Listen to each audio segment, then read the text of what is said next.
ኤፍራታ ያልጠበቀችው ነገር ገጠማት። እሱ ምንድን ነው?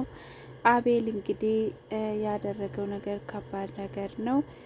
ያፌት ቤት ገብቶ ከያፌት ኮምፒውተር የናታን ሰው ሲገል የሚያሳይ ቪዲዮ እሱ እጅ ነው ያለው።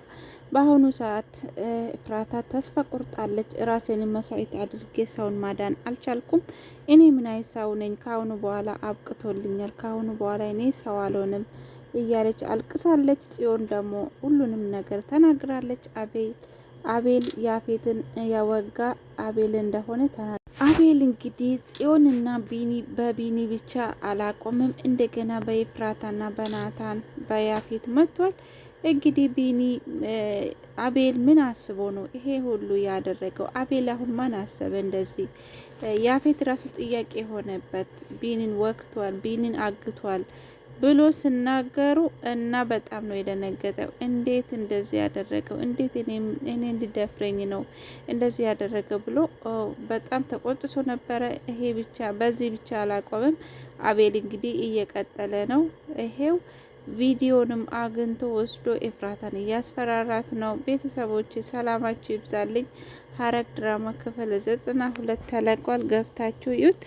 እንግዲህ ኤፍራታ ችግር ውስጥ ገብታለች። ችግር ገጥሟታል። ያላሰበችው ነገር ነው የገጠማት። አቤል መቼም እንደዚህ ያደርገኛል ብላ ወይንም ደግሞ ይሄ ምስጢር ይወጣል ብላ አላሰበችም። ያፌትንም ያገባችው በዚህ ቪዲዮ ምክንያት ነበረ።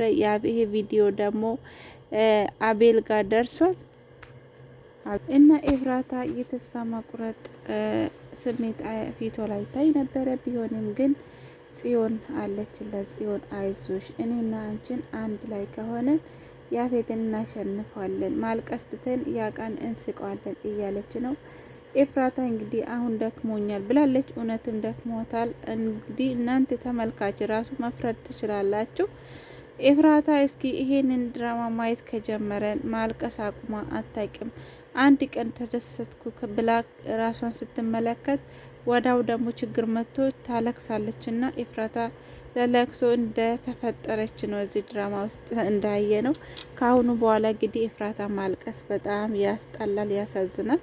ኤፍራታ እስኪ የምትስቀን ናፍቆናል። እንደ ዱሯቸው ናታንና ኤፍራታ አንድ ላይ ሆኖ የሚኖሩ ቀን ብቻ ነው እኛ የናፈቀን። እንደ ጽዮን እንግዲህ አንቺ መቼም ቢሆን የናታንና የናታን ብቻ ነሽ፣ አንድ ላይ እንደምትሆኑ ተስፋ አለኝ ያለች ነው። ኤፍራታ ደግሞ እኔ ናታን ናፍቆኛል፣ ጠረኑ፣ ድምፁ፣ ምኑ ሁሉ ነገሩ ናፍቆኛል እና ናታን ጋር ውሰጅኝ ብላ ብትለምንም ቢሆንም ግን ሲሆን ለአንቺም ለሱም ጥሩ ስለማይሆን ጊዜ ሲደርስ ትሄጃለሽ እሱ ጋር ብላ ትከልክላለች።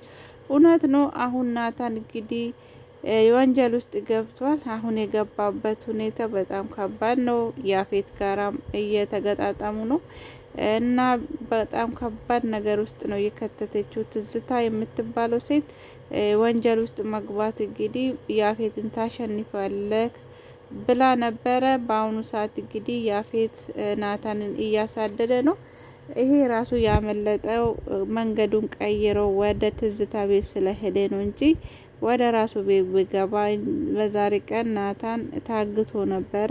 ያፌት ትዕዛዝ አሳልፎ ነበረ። እንግዲህ ናታን አምጡልኝ፣ ይዛችሁ አምጡልኝ ብሎ ነበረ። እዛ ጋራ እንግዲህ ናይፍ የሚባለው ሰው ከዚህ ድርጅት ተቀጣጥሮ ነበረ። እኔ ነበርኩ የቀጠርከኝ ሰው አንተንና ይሄው መጥቻለሁ ብሎ እስከ ዛሬ ክሳራ 5 ሚሊዮን ያጣው በአንተ ምክንያት ነው። አንተነ እዚህ ድርጅት ውስጥ ምስቅልቅል እያወጣ ያለው ብሎ ያፌት በጣም ተናዶ ነበረ። ያልጠበቀ ነገር ገጥሞት ነበረ። ለዛ ነው። አሁን ግን ናታን ችግር ውስጥ ነው ያለው። እንኳን ኤፍራታ ማግኘት አይደለም ወደ ራሱ ቤት ማግባት ራሱ አልቻለም።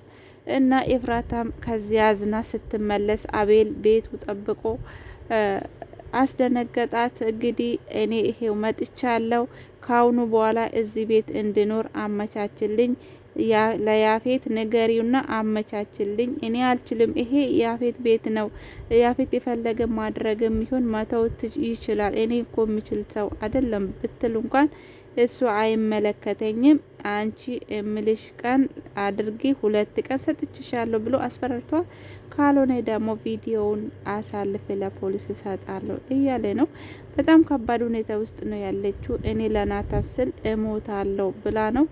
ያው ለምን እንዳገባችሁ ያው እሱ ስለሚያውቅ ከአሁኑ በኋላ እኔ ለናታን ስል የፈለኩን እንኳን ማግባት አይደለም ሞትም ከፈለገ እሞትለታለሁ ብላለች። ኤፍራታ እንግዲህ ይሄን አይል ትወደዋለች ናታን። የፈለገ ነገር ብመጣ የፈለገ ነገር ብፈጠር ናታንን እስከ መጨረሻ ትወደዋለች። እንዳያችሁ ነው እና እንደዛ ነው ቤተሰቦቼ። ቢኒ ደግሞ በዛሬ ቀን በጣም አዝኗል፣ ተሰብሯል። ፈጣሪውን እየለመነ ነው። ቤተ ክርስቲያን ሄደ እንግዲህ አምላኬ ሆይ ምን በደልኩ እያለ እንግዲህ ወደ ፈጣሪ እየጮኸ ነው።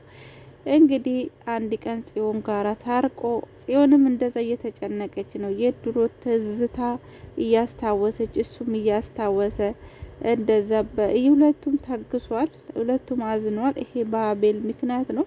ገኒ ደግሞ ደስ የሚል ነገር ዛሬ መናገር ጀምራለች፣ መንቀሳቀስም ጀምራለች። እንግዲህ ለቢኒ ሁሉም ነገር ያልፋል፣ እንደገና ሁሉም ነገር ይስተካከላል እያለች ተስፋ ሰጥታለች። እንግዲህ ገኒ ያለ አንቺ እኛ መቆም አንችልም፣ አንቺ እኛ ብርታታችን ነሽ፣ ሁለተኛ እንድታለቅሽ አልፈልግም ብሎ ቢኒም ተቆጣት። እንግዲህ ገኒ አልቅሳ ነበረ። በኔ ኃጢአት ነው ልጆቼ እንደዚህ ተንከራተቱ እያለች ነው።